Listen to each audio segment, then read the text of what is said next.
Ես մտածում էի վիրավորանքի մասին, այն կարծես բլոկված կաշի լինի ձեր հոգում,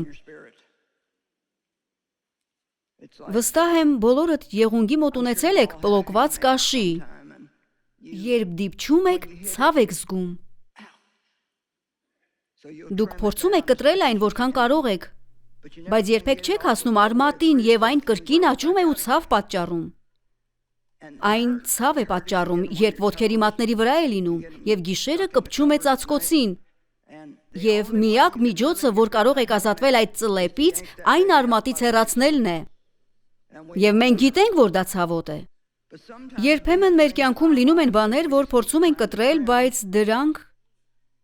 շարունակում են աճել ու մենք պետք է հասնենք արմատին և լուծենք արմատի հարցը,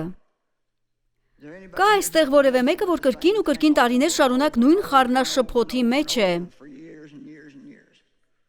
գուցե ժամանակն է, որ լուծեք դրա հարցերը, արմատախիլ անեք դա,